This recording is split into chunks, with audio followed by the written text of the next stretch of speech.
Now we are situated in the transitory phase that was the Renaissance that led us to the modern world.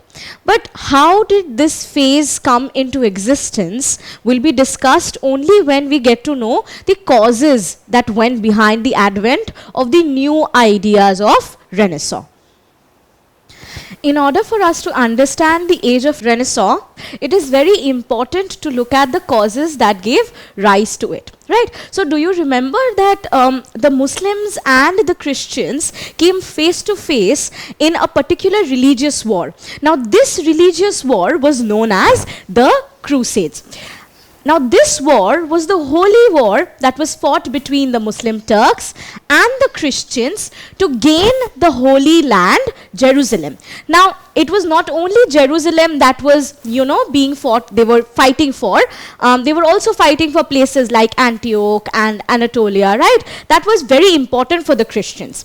Now if you take a look at this particular picture, you see that here Muslim camps are located outside the Roman city. And here you can see that the Christian and the Islamic forces are fighting outside the city of Italy. So whenever we talk about the Crusades in history, it is often seen through a very negative light, right? But Crusades also has a very important role to play when it comes to the advent of Renaissance. Why so? The major reason being that it established, or rather re-established, the contacts between the Islamic and the Christian worlds, primarily, through the revival of trade. Now, how trade? Because when the Roman Empire was split into Western and Eastern, the trade routes were cut for the western side of the empire after the 4th century AD. Now, when Crusades happened, these routes opened up and the forces were coming in, and there was a sort of intermixture that happened, and that opened up the trade for them. Now, along with the trade, there were also, the flow of goods, ideologies, and various ideas that came from the east to the west. Now, who were bringing these ideas or ideologies to the West? It was the artists and the scholars who were being patronized in the Western Europe. Scholars like Aristotle and Plato were being, they were migrating to the Western Roman Empire, and they were establishing their various ideals, right? Various ideas, and they were being accepted in the West. So now this migration not only, caused the people to come and settle down in various places, but they were also bringing their culture, their ideas, and they were settling down in new places, right? Now this entirely happened because there was a growth in economic relations, which was due to the trade, as we saw, and this culture, this renewed idea of culture was reflected in the age of Renaissance. After the Crusades, what happened was the Ottoman Turks who came face to face with the Byzantine Empire, they were trying to encroach upon that area. So they were moving in, and after a point of time, the main city, that was the capital city called Constantinople, fell around 1453 AD, right? So the fall of Constantinople therefore becomes another major factor or another major cause for the rise of Renaissance. And why so? Because these, migrations that were happening were essentially because of the factors like the Crusades, like the wars, like the fall of a major capital. So what happened was these scholars, these Greek, Arab, Roman scholars were coming from the Eastern Roman Empire to the Western Roman Empire. Now, the interesting fact here is that they essentially were located in Italy. So they were particularly settling down in Italy. Now, when these people are of course coming in and settling in new places, they were bringing with them their knowledge as well as their manuscripts, their ideas. Now this gave rise to an intellectual flow, to an environment of knowledge that ultimately was showcased in the age of Renaissance as well. But why were these, scholars essentially coming in from the Eastern and Western Roman Empire? And why essentially, was this the point of time when their ideas were being accepted or were being propagated in the Renaissance? That was because, at this point of time when they were situated in Eastern Roman Empire, the Orthodox Church had an immense amount of dominance, right? And they weren't being able to speak their mind. Once they moved to the Western Roman Empire and they started realizing, they started sort of garnering the individualistic sense, that is when the intellectual environment therefore developed. And the important point to note here is that all this was happening in the city of Italy, right? If you remember that we have already studied about the rise of feudalism and the feudal structure, where the kings were placed in the highest order of the hierarchy and the peasants who are in the lowest, right? Now, this entire hierarchy or this entire structure was essentially linked to the land, right? Where there was a lord-vassal relationship that was developed, okay? So this, entire factor of exploiting the peasants created a very divided society. This enslavement in the feudal system was what created this particular divided society. After a point of time then, due to this trade that we discussed, there were various new towns that were developing, right? And these new towns saw, the rise of few new sort of occupations and people in occupation like that of the merchants and the bankers. So these peasants, serfs, who were essentially being exploited in a feudal system, who were being enslaved in a feudal system, they found these new towns, very lucrative. So in order to find new opportunities, they were migrating to the new cities. So what essentially happened here was that from an agriculture-based society, the entire focus was shifting to trade, because they were looking for a second sort of opportunity in the cities. So we see that the feudal system was highly exploitative and it treated the peasants and serfs very harshly. Now, due to this very reason, the peasants and the serfs were moving to the cities to search for work. Now, we can therefore understand this lack of labor in the rural areas led to the decline of feudalism. So there was nobody left to work on the agricultural fields. Now, slowly and steadily, we see that the society is moving towards, modernization, and these people, these peasants and serfs, they are trying to look for a secondary occupation, an alternative mode of earning. Therefore, the society is turning to trade. Thus, we see that the abundance of labor in the cities shifted the focus to secondary occupations and better ways of living. So now, all these factors that we have discussed about, for example, the crusades, the scholars migrating, the thriving trade, all of this fueled the economic prosperity in these areas. Now, not only did it fuel the economic prosperity, but there was a spirit that developed within the people, right? Now, this spirit was the spirit of inquiry. Now, how would people then, start to question or start to understand which idea to accept and which idea, was wrong for them, right? So the people started to read and ask questions to each other and also to dominant institutions like the church, right?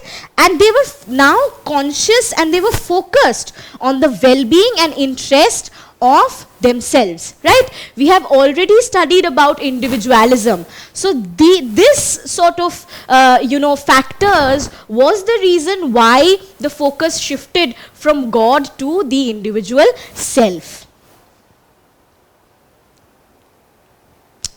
Now, this spirit of inquiry that we are talking about essentially, looked at the factor that happiness could also be received without, God advocating it, or God being the middleman, or church, in fact, being the advocate of this happiness, right? There were, people who were questioning this institution of church. People like Roger Bacon, like Thomas Aquinas, like Peter Abelard were the ones who questioned the church, the institution that was at the highest level of hierarchy.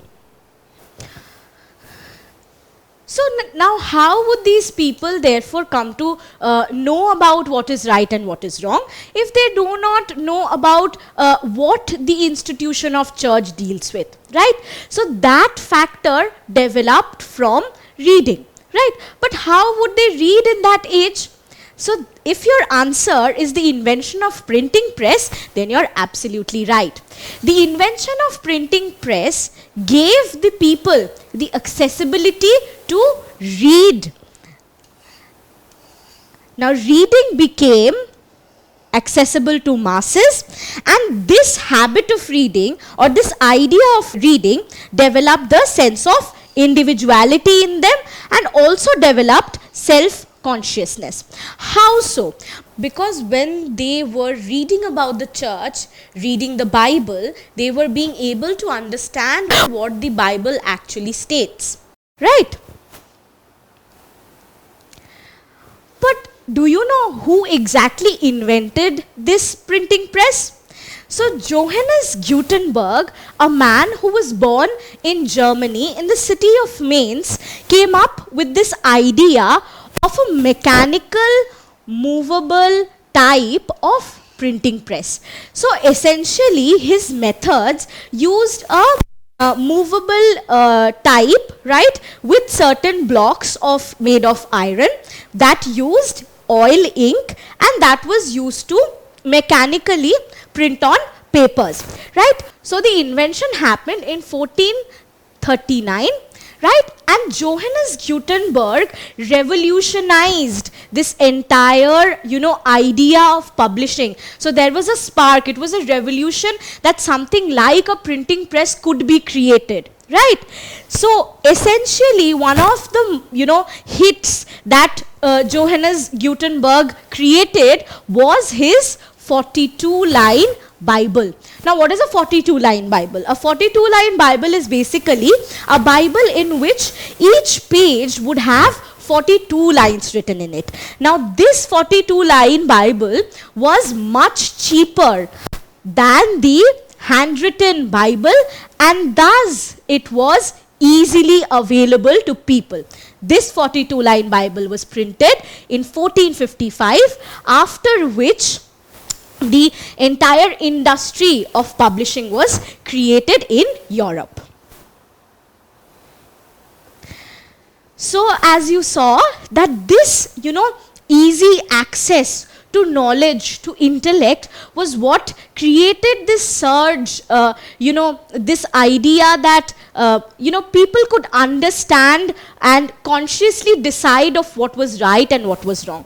So the printing press essentially revolutionized the factor of knowledge. So as we saw, the factors, for example, the Crusades, the fall of Constantinople, the decline of feudalism, and the invention of printing press essentially paved the path for the age of Renaissance.